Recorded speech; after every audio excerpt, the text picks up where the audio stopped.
Hello दोस्तों, नमस्कार, जय हिंद, जय भारत। मैं तिलक शर्मा उपस्थित हूं अनंत आईएएस के ऑफिशियल यूट्यूब चैनल पर। तो दोस्तों, ये देश का पहला हाइब्रिड मोड कॉन्सेप्ट आपका चैनल है, जिसपे हम लोग आपका वनडे एग्जाम के साथ साथ यूपीएससी, स्टेट पीसीएस, सभी आपके जो भी आपके वनडे एग्जाम है सबकी तैयारी हम लोग करते हैं। तो इसीलिए आपका इसको हाइब्रिड मोड बोला गया है, क्योंकि यहाँ पर आपके एक प्लेटफॉर्म पर, सिंगल प्लेटफॉर्म पर सारे एग्जाम कवर किए जाते हैं।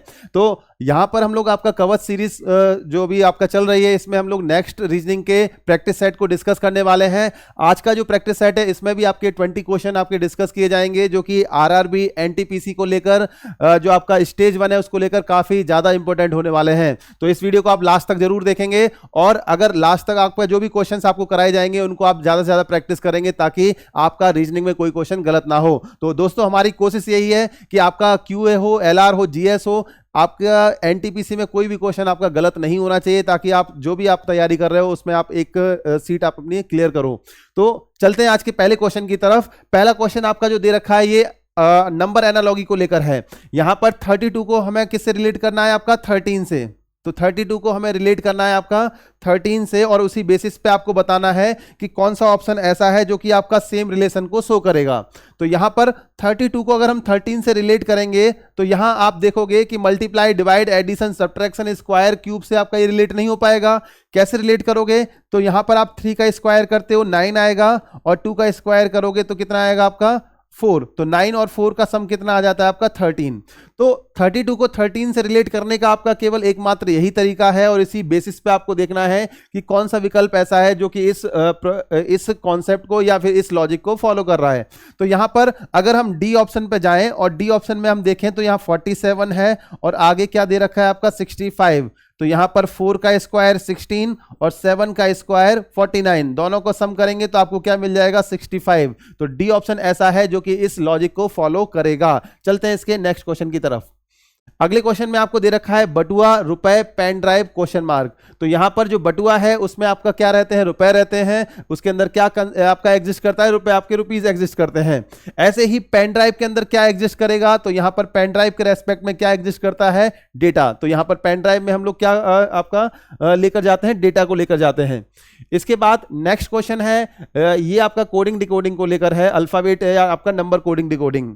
अब ए का कोड यहां पर दिया था आपका 26। ए का कोड तो 1 होता है, लेकिन ये 26 क्यों दिया है? क्योंकि ये इसका अपोजिट लेटर का सीक्वेंस है, अपोजिट पेयर वाले अल्फाबेट का क्या है आपका पोजीशन।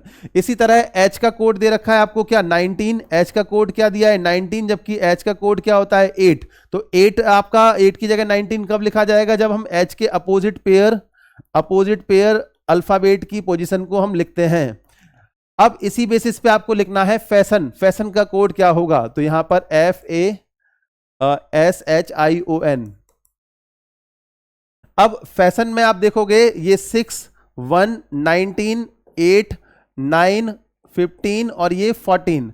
अब यहां पर 6 में हम कितना ऐड करें कि 27 आ जाए? 6 में आपका कितना ऐड करने पर 27 आएगा? 21। तो यहां पर आपका सबसे पहले क्या आएगा? 21। 1 में कितना ऐड करें कि 27 आ जाए? 26। तो यहां पर आपका 26 आ गया। इसके आगे चलोगे तो 19 में कितना ऐड करें कि 26 आ जाए? 8। तो यहां पर आपका 8 आ जाएगा। 8 देखो आपका जीरो के साथ नहीं लिखना है, एक 8 आपको केवल सिंगल लिखना है। इसके आगे 8 में हम कितना ऐड करें कि 27 आ जाए? 19। तो यहां पर आपका 19 आएगा। तो देखो अभी कोई ऑप्शन आपका एलिमिनेट होकर आंसर आ पा रहा है? तो 21, 26, इसके आगे 8 और 19, 21, 26, 8, 19। सेकंड वाले ऑप्शन में भी सेम है, और फोर्थ वाले में भी ये आपका इसमें केवल सी वाला ऑप्शन एलिमिनेट हुआ है। इसकी जब हम आगे चलेंगे तो 9 में हम कितना ऐड करें कि 27 आ जाए? 18। और 15 में आपका कितना? 12। और 14 में कितना? 13। तो इसका जो आंसर है वो 21, 26, 8, 19, 18, 12 और सबसे लास्ट में आपका क्या आना चाहिए? 13। सबसे लास्ट में क्या आना चाहिए? 13। अब यहां पर जब हम सी ऑप्शन की तरफ जाएंगे तो 21, 26, 8, 8 के बाद आपका 19, 19 के बाद 18, 12 और 13। तो यहां पर आपका सी ऑप्शन ऐसा है जो कि आपका लास्ट तक इसको फॉलो करता है। तो आंसर इसका सी ऑप्शन सही हो जाएगा। नेक्स्ट क्वेश्चन की तरफ चलेंगे तो यहां मंथ का कोड आपको गिवन है। मंथ का कोड आपको दे रखा है OM, आगे PH और फिर T। तो यहां पर M और O के प्लेस को आपस में एक दूसरे से इंटरचेंज कर लिया गया है और H और T के प्लेस को आपस में इंटरचेंज कर लिया है। 14 से 16 पर जाना है तो आप कैसे पहुंचोगे, +2 करके। क्या सेकेंड मार्च के लिए भी सेम सीक्वेंस लगेगा? तो यहां पर मार्च का जो कोड दिया हुआ है आपको, वो आपको दे रखा है AMTHC। तो यहां पर AMTH और C। तो कैसे आप पहुंचोगे, M और A को आपस में बदल दोगे, C और H को आपस में बदल दोगे, 18 से 20 पर जाओगे +2 ऐड करके। ऐसे ही सेम आपको अप्रैल का कोड लिखना है। अप्रैल का कोड जब आप लिखोगे तो A और P के प्लेस को आपस में बदल देना है। तो पहले P आएगा फिर A, 18 में 2 ऐड करने पर क्या आएगा आपका 20, और 20 पर क्या आता है आपका T। तो PAT से आप देखोगे तो ऑप्शन मैच कर रहा है आपका C ऑप्शन। तो यहां पर आपका C ऑप्शन इसका सही आंसर है। आगे इसको सॉल्व करने की भी जरूरत नहीं है। आगे नेक्स्ट क्वेश्चन की तरफ चलते हैं। अब यहां पर आपको ये देखना है कि दिए गए आपके ग्रुप में जो आपका संख्याओं का ग्रुप दे रखा है, इनके बीच में जो रिलेशन है वो सेम रिलेशन किस ऑप्शन में दे रखा है। क्योंकि 4 से 20 पर पहुंचोगे कैसे, अगर हमने 5 मल्टीप्लाई किया तो 20 पर पहुंचे, और यहां पर अगर आपको 4 से अगर 28 पर जाना है तो किससे, 7 से मल्टीप्लाई किया। मतलब यहां पर हम 4 को रिलेट कर रहे हैं पहले 20 के साथ में और फिर 28 के साथ में। और तो इसी बेसिस पे आपका सेम रिलेशन आपको कहां पर मिलेगा, देखो 6 से 24 4 का मल्टीप्लाई, लेकिन 6 से 48 7 का मल्टीप्लाई करके नहीं पहुंच सकते। ऐसे ही 8 से 32 पर पहुंच जाएंगे 4 का मल्टीप्लाई करके, लेकिन 64 के लिए 8 से मल्टीप्लाई करना पड़ेगा। आगे 2 से 18 पर पहुंच जाएंगे आपका, लेकिन 12 के लिए 2 और 18 और 24 है, वो आपका सेम सीक्वेंस को फॉलो नहीं करता। लेकिन यहां पर जब 12 से 60 पर जाएंगे तो मल्टीप्लाई किससे होगा, 5 से, और 12 से जब 84 पर जाएंगे तो मल्टीप्लाई किससे होगा, 7 से। तो सेम सीक्वेंस आपको कहां पर मिलेगा, डी वाले ऑप्शन में। तो आंसर क्या आएगा इसका, डी ऑप्शन। आसान था ये क्वेश्चन। चलते हैं इसके नेक्स्ट क्वेश्चन की तरफ।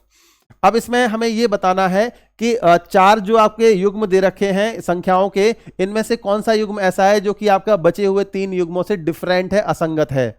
जैसे आपका 21 से अगर हमें 420 के आसपास जाना है तो हमने ये देखा है कि 21 का स्क्वायर कितना होता है, 441, माइनस का 21 कर देंगे तो कितना आएगा आपका 420। ये ए वाला ऑप्शन है।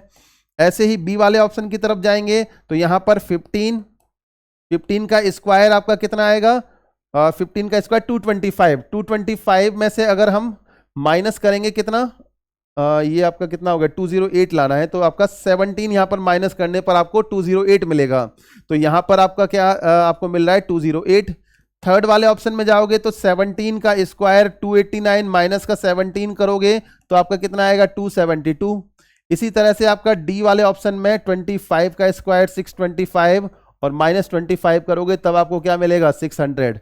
अब आपको देखकर ये पता लग रहा होगा कि कौन सा ऑप्शन डिफरेंट है। जिस संख्या का स्क्वायर कर रहे हैं उसको ही आपका माइनस करना है, यहां पर फॉलो होता है, यहां पर होता है और यहां पर होता है, लेकिन आपका यहां पर ये चीज फॉलो नहीं हो रही क्योंकि यहां 17 माइनस हो रहा है। तो इसका जो आंसर है वो आपका सी ऑप्शन सही हो जाएगा। नेक्स्ट क्वेश्चन देखिए। नेक्स्ट क्वेश्चन में आपको यहां पर यह बताना है कि दिए गए आपके 4 जो आपके विकल्प हैं जिसमें आकृतियां दे रखी हैं, कौन सी आकृति अन्य 3 से भिन्न है, अलग है। अब यहां पर अगर आप देखोगे नॉन वर्बल का क्वेश्चन है ये क्लासिफिकेशन को लेकर। अब यहां पर आप देखोगे तो डिफरेंट शेप आपको दिखाई देती हैं। इसमें आप सबसे अंदर देखोगे तो हेक्सागन है जिसमें आपकी 6 साइड होती हैं। आगे उसके आपका सबसे सेकंड नंबर पर आपको क्या मिलेगा, क्वाड्रिलेटरल जिसमें आपका 4 साइड है, और सबसे बाहर आपको क्या मिलेगा, पेंटागन जिसमें 5 साइड है। ये ए वाले ऑप्शन में।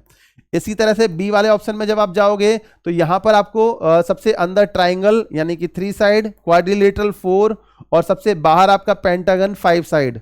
ऐसे ही थर्ड ऑप्शन सबसे अंदर आपका पेंटागन, फिर इसके बाद स्क्वायर है, स्क्वायर में आपका क्वाड्रिलेटरल 4 साइड होंगी और सबसे बाहर आपका ट्राइंगल, इसमें आपकी कितनी 3 साइड, और सबसे लास्ट आपका डी ऑप्शन की तरफ जाएंगे तो यहां पर आपका सबसे 4 5 और ये 6। अब इसमें जब आप नंबर ऑफ साइड्स इसमें काउंट करते हो तो कौन सा आपका ऐसा ऑप्शन है जो कि बाकी सबसे अलग है।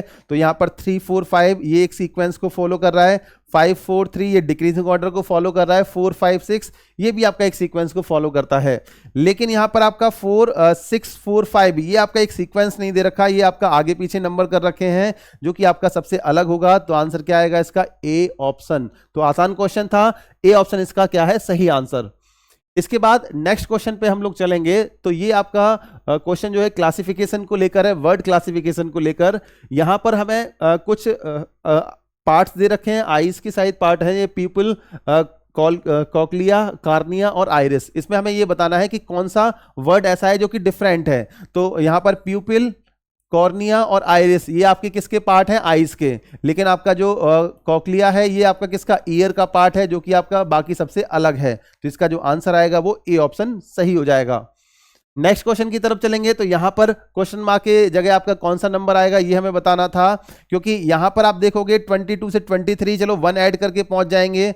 आगे आपने 3 ऐड किया, फिर आपने 1 ऐड किया, फिर 3 ऐड किया। देखो सीक्वेंस क्या मिल रहा है, पहले आपने +1, फिर आपका +3, फिर आगे आपको +1 करना पड़ा यहां पर, फिर आपका +3, आगे फिर +1 और फिर आपके +3 अगर हम करेंगे तो कितना आ जाएगा आपका 34। तो इसका जो आंसर है वो सी ऑप्शन 34 सही हो जाएगा। नंबर सीरीज का ये काफी आसान सा क्वेश्चन था। चलते हैं इसके नेक्स्ट क्वेश्चन की तरफ। ये क्वेश्चन मिसिंग नंबर को लेकर है और यहां पर देखना है कि आप इसको सॉल्व कर पाते हैं या नहीं। तो पहले आप वीडियो पॉज करके इसको जरूर सॉल्व करना। यहां अगर हम देखेंगे तो सेंटर में आपको क्या दिखाई देगा, यहाँ 20, 18 और ये क्वेश्चन मार्क। अब बचे हुए ये ऊपर जो 4 नंबर दे रखे हैं इनको यूज करके कैसे 20 पर पहुंचा जा सकता है ये देखना है। तो 6 में अगर हम 2 का मल्टीप्लाई करेंगे, 6 में 2 का मल्टीप्लाई या 8 में 4 का, हाँ इस तरह से लिखो, 8 में 4 का मल्टीप्लाई माइनस 6 में 2 का मल्टीप्लाई। तो 8 4 जा 32 माइनस आपका 12 करेंगे तभी आपका हमें कितना मिलेगा 20, तभी हमें क्या मिलेगा 20 मिलेगा। इसके बाद सेकंड वाले आपका अगर हम डायग्राम की बात करेंगे तो यहां पर भी 8 6 जा 48 माइनस 5 6 जा 30, तो यहां माइनस करेंगे तो कितना आ जाएगा आपका 18 आ जाएगा। तो सेम सीक्वेंस आपका दूसरे वाले डायग्राम में भी लगेगा, तो वही आपको लास्ट वाले डायग्राम में लगाना है। तो यहां पर 9 इंटू 2 करोगे 18 आएगा, 18 में आपका माइनस करना है किसको, 4 3 जा 12, तो यहां पर आपका क्या आएगा 4 इंटू 3, 4 इंटू 3, तो 18 में से 12 जाएगा तो क्या बचेगा 6। तो इसका जो आंसर है वो आपका ए ऑप्शन 6 सही हो जाएगा। नेक्स्ट क्वेश्चन पर चलते हैं। ये आपका क्वेश्चन डायरेक्शन एंड डिस्टेंस को लेकर है। मुकेश के सामने की ओर दक्षिण दिशा थी, तो यहां पर इसका अगर हम डायग्राम ड्रॉ करें तो कुछ इस तरह से ड्रॉ होगा। ये ईस्ट हो गया, नॉर्थ और ये साउथ, ठीक है। मुकेश को कहां पर कंसीडर करना है, यहां पर आपको सेंटर पे, ठीक है। मुकेश के सामने की ओर दक्षिण दिशा थी, वह 5 किलोमीटर सीधे चला। तो यहां पर वो दक्षिण दिशा में, आप उसके सामने दक्षिण दिशा थी तो वो सीधे चलेगा, मतलब दक्षिण दिशा में चलेगा कितने किलोमीटर, 5 किलोमीटर। अब आगे वहां से वह अपने दाईं ओर 90 डिग्री के कोण पर मुड़ा और 5 किलोमीटर चला। तो यहां से दाईं ओर मुड़ेगा यानी कि क्लॉकवाइज डायरेक्शन में चलेगा और कितना चलेगा आपका 5 किलोमीटर। इससे अगर आपका 5 किलोमीटर चला, फिर वह अपने बाईं ओर, हाँ दाईं ओर 90 डिग्री पर मुड़ा 5 किलोमीटर, फिर वह अपने बाईं ओर 45 डिग्री के कोण पर मुड़ा और 3 किलोमीटर चला, ठीक है। तो यहां से अगर वो अपने बाईं ओर मुड़ेगा, बाईं ओर का मतलब क्या होगा, एंटी क्लॉकवाइज। बाईं ओर अगर 90 डिग्री पर मुड़ता तो वो उसको आपका इस डायरेक्शन में जाना होता, लेकिन वो मुड़ा है कितना आपका 45 डिग्री पर। तो यहां पर आपका वो 45 डिग्री पर मुड़ेगा, तो ये डायरेक्शन में आपका वो जा रहा है अभी, और कितना आपका चल रहा है वो 3 किलोमीटर, 3 किलोमीटर। तो ये पूछा गया है वह अब वास्तविक स्थिति से किस दिशा की ओर जा रहा है। तो वास्तविक स्थिति कहां पर थी, यहां पर। अभी वो कहां पर जा रहा है आपका, ये वाली दिशा में, जो कि क्या है आपका साउथ वेस्ट यानी कि दक्षिण पश्चिम। तो इसका जो आंसर आएगा वो आपका ए ऑप्शन दक्षिण पश्चिम सही हो जाएगा। यहां आपको डायरेक्शन बतानी थी, डिस्टेंस के बारे में कोई बात नहीं की गई है।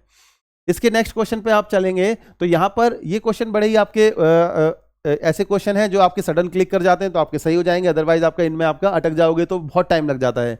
यहां पर ये आपको बोला गया, ये भी आपके आरआरबी एनटीपीसी 2016 शिफ्ट 1 में पूछा गया था। अर्थपूर्ण शब्द बनाने के लिए अव्यवस्थित अक्षरों को पुनर्व्यवस्थित करें और एक को चुनें जो बाकियों से अलग हो। तो यहां पर इन सब अभी सभी आपके अल्फाबेट का यूज करके अगर हम लोग वर्ड फॉर्म करेंगे तो TEACHER, तो यहां पर आपका पहले वाले ऑप्शन से क्या फॉर्म होगा, टीचर, THER, ठीक है। ऐसे ही बी वाले ऑप्शन पे जाओगे तो STUDENT, तो यहां पर आपका क्या फॉर्म हो जाएगा, स्टूडेंट, स्टूडेंट। थर्ड वाले ऑप्शन में जाओगे तो यहां पर आपका क्या फॉर्म होगा, LIBRAR,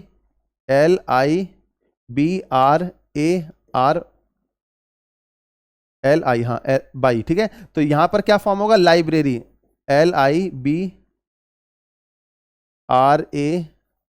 R/, तो यहां पर आपका थर्ड वाले ऑप्शन से लाइब्रेरी फॉर्म हो जाएगा, और सबसे लास्ट वाले ऑप्शन में आप जाओगे तो MARKET, तो यहां पर आपका क्या फॉर्म होगा, मार्केट। अब हमने इनको अर्थपूर्ण शब्द में आपका अरेंज कर लिया, तो आपसे ये पूछा गया है कि ऐसा कौन सा ऑप्शन है जो बाकियों से अलग है।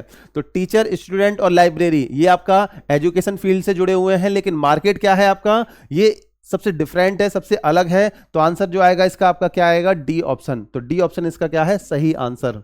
नेक्स्ट क्वेश्चन पर चलेंगे। प्लास्टिक, पेपर और बैग, इनको अगर हमें वेन डायग्राम की फॉर्म में रिप्रेजेंट करना है तो कैसे करेंगे। तो सबसे पहले यहां पर हमने ये देखना होगा कि इनमें कॉमन क्या है। कॉमन है आपका बैग है, क्योंकि बैग जो है वो आपका प्लास्टिक के भी बनते हैं और पेपर के भी बनते हैं। तो यहां पर ये क्या है आपका बैग, ये प्लास्टिक और ये पेपर, ठीक है। तो आंसर आपको जो मिलेगा वो कौन सा मिलेगा, डी ऑप्शन। तो इसका आंसर डी ऑप्शन सही हो जाएगा। नेक्स्ट क्वेश्चन की तरफ चलते हैं। इसमें अब इस क्वेश्चन में आपको स्लॉक को लेकर क्वेश्चन पूछा गया है। यहां पर बेसिक और पॉसिबल डायग्राम आपको ड्रॉ करना पड़ेगा, और फिर ये देखना है कि कौन सा निष्कर्ष ऐसा है जो इसको फॉलो करेगा और कौन सा निष्कर्ष फॉलो नहीं करेगा। तो सबसे पहले आपका स्टेटमेंट के अकॉर्डिंग हम क्या ड्रॉ करेंगे, बेसिक एंड पॉसिबल डायग्राम, ठीक है। सबसे पहले सभी बोर्ड काले हैं, यानी कि सभी बोर्ड क्या है आपका, ठीक है। सभी बोर्ड क्या है आपका, काले को चलो हम के मान लेते हैं, ठीक है। आगे सभी काले सफेद हैं, यानी कि सभी काले आपका किसके सर्कल में आएंगे, सफेद के सर्कल में आएंगे। अब यहां पर अगर इसके पॉसिबल डायग्राम की बात करेंगे तो केवल एक ही पॉसिबल डायग्राम सफिशिएंट है, जिसमें आपका बोर्ड आ गया, काले आ गया, ब्लैक कलर आ गया इसमें, और सफेद एस आपका, इसको हमने एस से रिप्रेजेंट कर लिया है। अब यहां पर निष्कर्ष की बात करते हैं, तो पहला वाला निष्कर्ष ये चेक करना है बेसिक और पॉसिबल डायग्राम में सही है या नहीं। कोई भी सफेद काला नहीं है, तो यहां पर कोई भी सफेद काला नहीं है, ये बात आपका बेसिक में भी गलत है, पॉसिबल में भी गलत है, तो फाइनली रॉन्ग। दूसरा, सभी काले बोर्ड हैं, यानी कि आपका सभी काले क्या है आपका, क्या बोर्ड के सर्कल में आते हैं, बिल्कुल नहीं आते हैं। सभी बोर्ड काले के सर्कल में आते हैं, तो ये बेसिक में आपका क्या हो जाएगा, गलत हो जाएगा। पॉसिबल में हालांकि आपका ये सही है, तब भी आपका ये क्या है, रॉन्ग। इसके बाद थर्ड नंबर पर सभी सफेद काले हैं, तो यहां पर सभी सफेद यानी कि सभी सफेद क्या काले के सर्कल में आते हैं, तो थर्ड नंबर वाला आपका सभी सफेद काले के सर्कल में आ रहे हैं क्या, नहीं आ रहे हैं, बेसिक में गलत, पॉसिबल में सही, तो फाइनली रॉन्ग। फोर्थ नंबर पर सभी बोर्ड सफेद हैं, तो सभी बोर्ड आपका सफेद के सर्कल में आ रहा है, बेसिक में सही है, पॉसिबल में सही, तो फाइनली ये करेक्ट। तो इसका जो आंसर आएगा वो आपका सी ऑप्शन सही हो जाएगा, फोर्थ। केवल आपका फोर्थ वाला निष्कर्ष है ये फॉलो करेगा, बाकी के आपका कोई भी निष्कर्ष फॉलो नहीं कर रहे। इसके आगे नेक्स्ट क्वेश्चन पर चलेंगे। नेक्स्ट क्वेश्चन ब्लड रिलेशन को लेकर है। हर्ष अजीत का पुत्र है, तो यहां पर अजीत ये किसका फादर है, किसका, हर्ष का। आगे इसके विनीता अजीत की पत्नी है, तो यहां पर विनीता जो है वो अजीत की क्या है, पत्नी, ठीक है। तो यानी कि विनीता जो है वो हर्ष की क्या हो जाएगी, मां हो जाएगी। इसके आगे अजय हर्ष का भाई है, तो यहां पर अजय जो है वो आपका भाई है, किसका, हर्ष का। अजय किसका भाई है, हर्ष का। आगे नेहा अजय और कविता की इकलौती पुत्री है, तो यहां पर नेहा जो है वो अजय और कविता, अजय और कविता यानी कि अजय की शादी कविता से हुई है, और इनकी ओनली डॉटर, डॉटर कौन है यहां पर, नेहा, नेहा। अब इसमें क्वेश्चन पूछा है विनीता का नेहा से क्या संबंध है, तो यहां पर विनीता का पूछा गया है किसके साथ में, नेहा के साथ में। तो विनीता का बेटा कौन है, अजय, और अजय की बेटी कौन है, नेहा। तो यहां पर विनीता जो है ये क्या लगेगी, पिता की मां यानी कि दादी। तो यहां दादी नहीं दे रखा है ऑप्शन में, पिता की मां दे रखा है, तो ये आपका इसका सही आंसर हो जाएगा। तो इसका आंसर डी ऑप्शन सही है। इसके आगे नेक्स्ट क्वेश्चन की तरफ चलेंगे। तो यहां पर दो कथन दिए हैं और उनको आपको बताना है कि कौन सा कथन कारण है और कौन सा उसका प्रभाव है, या दोनों स्वतंत्र कारण है या दोनों स्वतंत्र प्रभाव हैं। अब इसमें अगर हम पहले वाले कथन की बात करेंगे, पिछले 2 वर्षों के दौरान मोटरसाइकिलों की कीमतों में काफी वृद्धि हुई है, तो यहां पर मोटरसाइकिल की कीमतें क्या है, हाइक हो गई हैं, बढ़ गई हैं। पिछले 2 महीने के दौरान XYZ लैपटॉप की कीमतों में भी काफी वृद्धि हुई है। तो दोनों जो है आपका ये प्रभाव है, क्योंकि कीमतों में वृद्धि होना हो सकता है किसी भी कारणवश आपका, या कुछ अपडेट किया गया हो, बाइक को कुछ अपडेट किया हो, इसलिए उनकी कीमतें बढ़ गई हैं। तो यहां पर दोनों क्या है, आपका कथन प्रभाव है, लेकिन इनके जो कारण है वो सिमिलर नहीं है, वो स्वतंत्र हैं। तो यहां पर इसका जो आंसर आएगा कि दोनों स्वतंत्र कारणों के क्या है, प्रभाव है। तो बी ऑप्शन यहां पर इसका सही आंसर है। तो ये बहुत ही इंपॉर्टेंट क्वेश्चन था। इस तरह के क्वेश्चन जब पूछ लिए जाते हैं तो बच्चे कंफ्यूज होते हैं, तो आपको ये गलत नहीं करना। इसके बाद ये आपका नेक्स्ट क्वेश्चन की तरफ चलेंगे। कंफर्ट्स में ऐसे अक्षरों के कितने युग्म हैं जिनके बीच उतने ही अक्षर हैं जितने कि अंग्रेजी वर्णमाला के क्रम में हैं। तो यहां पर अगर हम बात करेंगे कंफर्ट्स की, जब भी इस तरह का क्वेश्चन आता है तो सबसे पहले आपका जो भी वर्ड दे रखा है उसको लिख लो, इनकी पोजीशन को लिखो 3, 15, 13, 6, 15, 18, 20 और ये 19। अब इसमें 19 और 20 के बीच में आपका 1 का गैप है, और सेम आपका 1 का डिफरेंस आपका अंग्रेजी वर्णमाला में भी होता है। तो यहां पर आपका एक तो पेयर ये बन जाएगा, ठीक है, इस तरह से आप लिख लो, थोड़ा समझने में आसानी होगी। 19 से 20 के बीच में। अब आगे जब चलेंगे तो यहां पर 15 से और कौन सा देखो पेयर बन सकता है, और कोई पेयर बन सकता है क्या? देखो 3 से 6 के बीच में, यानी कि सी के बाद डी आता है और फिर ई आता है, यहां पर भी 2 अल्फाबेट दे रखे हैं, तो दूसरा पेयर आपको ये मिल जाएगा। इसके बाद और कोई पेयर यहां पर आपका जो कि फॉर्म हो सकता है, 15 से 19 के बीच में नहीं फॉर्म होगा, 15 से 18 का नहीं होगा, 15 से अगर आप 20 को देखोगे तो यहां पर आप देखोगे ओ के बाद पी क्यू आर एस, उसके बाद आपका टी आता है। तो यहां पर आपका एक ये पेयर बन जाएगा 15 से कहां पर 20 तक के लिए, ठीक है, इस तरह से। तो एक आपका तीसरा पेयर ये बन गया। और कोई देखो पेयर इसमें बन सकता है क्या? 3 से 6, 3 से 6 आपका हो चुका है, 15 से 20 तक हो गया, और 13 से 13 से 15 के बीच में ये आपका पेयर बन जाएगा। तो टोटल यहाँ पर कितने पेयर फॉर्म हो रहे हैं आपके? 4। यहाँ पर 4 पेयर ऐसे फॉर्म हो रहे हैं जिनके बीच में उतने ही अक्षर हैं जितने कि अंग्रेजी वर्णमाला में होते हैं। तो ये एक बहुत ही इंपॉर्टेंट क्वेश्चन है जो कि आपका बहुत बच्चों को कंफ्यूज करता है और वो इसको गलत करते हैं। आगे इसके नेक्स्ट क्वेश्चन की तरफ चलेंगे। यहाँ पर आपके निष्कर्ष दे रखे हैं और इन दोनों निष्कर्ष को बताना है कि कौन सा निष्कर्ष सही है कौन सा गलत है। जैसे इसमें अगर हम कथन की बात करें तो कथन दिया है पेट्रोल और डीजल की खपत में तीव्र वृद्धि की वजह से निकट भविष्य में ईंधन की कमी हो सकती है। तो ऑब्वियसली आपका आने वाले टाइम में आप देख रहे हो कि व्हीकल इतने ज़्यादा यूज हो रहे हैं, तो ईंधन की सप्लाई आपका और भी ज़्यादा आपका करनी पड़ेगी क्योंकि उसका यूज ज़्यादा बढ़ गया है। तो खपत बढ़ गई है, इसकी वजह से आपका ईंधन की कमी हो सकती है भविष्य में। अब निष्कर्ष क्या है? भविष्य में केवल इलेक्ट्रिकल वाहन होंगे। तो ये आपका पहला निष्कर्ष है। क्यों? क्योंकि ईंधन की कमी हो चुकी है, इस वजह से हमें आपका भविष्य में जाकर जब ईंधन खत्म हो जाएंगे तो आपको इलेक्ट्रिकल व्हीकल यूज करने पड़ेंगे। ईंधन की कमी की समस्या से निपटने के लिए अन्य ईंधन विकल्पों का सृजन किया जाना चाहिए। तो दूसरा वाला भी आपका निष्कर्ष क्या होगा? इसमें सही होगा। अच्छा, पहले वाला निष्कर्ष में आपका इलेक्ट्रिकल व्हीकल होंगे केवल, तो ऐसा जरूरी नहीं है। इलेक्ट्रिकल व्हीकल के अलावा और भी हाइड्रोजन आपका ईंधन है, या फिर इसके अलावा और भी हम लोग व्हीकल है जो आपका सोलर एनर्जी से चलते हैं, उनको हम लोग यूज कर सकते हैं। तो पहला वाला जो निष्कर्ष है ये तो आपका गलत होगा। दूसरा वाला निष्कर्ष अनुसरण करेगा, तो इसका जो आंसर आएगा वो बी ऑप्शन सही हो जाएगा। केवल निष्कर्ष 2 अनुसरण करता है। चलिए इसके सेकंड लास्ट क्वेश्चन की तरफ अब चलते हैं। रामू और रवि इस महीने की 5 तारीख को बाजार में मिले थे। तो रामू और रवि इस महीने की 5 तारीख को बाजार में मिले थे। रामू प्रति चौथे दिन और रवि प्रति 5वें दिन बाजार जाता है। ठीक है, तो यहां पर रामू और रवि, रामू और रवि, ठीक है। अब ये आपका रामू जो है प्रति चौथे दिन यानी कि हर 4th डे पर आपका कहाँ जाता है? मार्केट। और रवि क्या है आपका? प्रति 5वें दिन पर मार्केट जाता है। ठीक है, वे महीने के किस दिन दोबारा मिलेंगे? तो आपका अगर मान लो वो आज की तारीख में दोबारा मिले हैं, तो आज से अगर हम 5 और 4 का एलसीएम लेंगे तो कितना आएगा आपका? 20। तो 20 डेज के बाद में आपका वो दोबारा से मिलेंगे, मीन्स आपका 20वें दिन वो लोग आपका दोबारा मिलेंगे। तो इसका जो आंसर है वो क्या आएगा आपका? कि 20वें दिन वो दोबारा से आपका मिलेंगे एक दूसरे से। तो इसका आंसर बी ऑप्शन सही हो जाएगा। लास्ट क्वेश्चन की तरफ चलेंगे। तो यहां पर आपका इसमें नंबर्स के 3 युग्म दे रखे हैं, इनको रिलेट करते हुए बताना है कि कौन सा ऑप्शन ऐसा है जो सेम युग्म को फॉलो करेगा। तो यहां पर 343, 36, 13। तो 346 को अगर हम क्यूब रूट लेते हैं तो यहां पर आपका 343 को हम लोग क्या लिखेंगे? 7। ऐसे ही 36 को अगर हम रूट लेंगे 36 को तो ये कितना आएगा आपका 6, ये 6 आ जाएगा।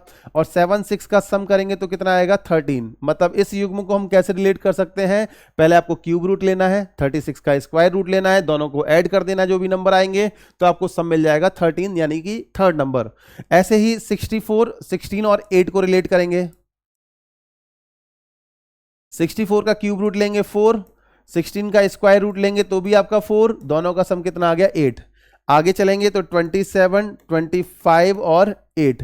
27 को क्या लिखेंगे, आपका किसका क्यूब रूट है 3 का, ये आपका 5 का, इन दोनों का सम कितना आ गया 8। तो इसका जो आंसर है आपका, अब इसके अकॉर्डिंग हमें देखना है कि इस सीक्वेंस को क्या फॉलो करेगा। जैसे आपका हमने देखा यहाँ पर 216, 6 का क्यूब रूट होता है, ये 64 किसका होगा 8 का, तो 8 और 6 का सम कितना आएगा 14। मतलब हमें सी ऑप्शन सही मिल जाएगा। तो दोस्तों आज की इस क्लास में आपने देखा कि हमने 20 डिफरेंट तरीके के क्वेश्चन सॉल्व किए और ये क्वेश्चन आपके आरआरबी एनटीपीसी के लिहाज से काफी जरूरी होने वाले, काफी इंपॉर्टेंट होने वाले हैं। तो इन क्वेश्चन को आप अच्छे से प्रैक्टिस करिए। अगर ये वीडियो पसंद आया, आपने लास्ट तक देखा है, आपको सारे क्वेश्चन अच्छे लगे हैं तो अपने दोस्तों को भी जरूर शेयर करना। मिलते हैं इसकी नेक्स्ट क्लास में अगले प्रैक्टिस के सेट के साथ में, तब तक के लिए नमस्कार, जय हिंद, जय भारत।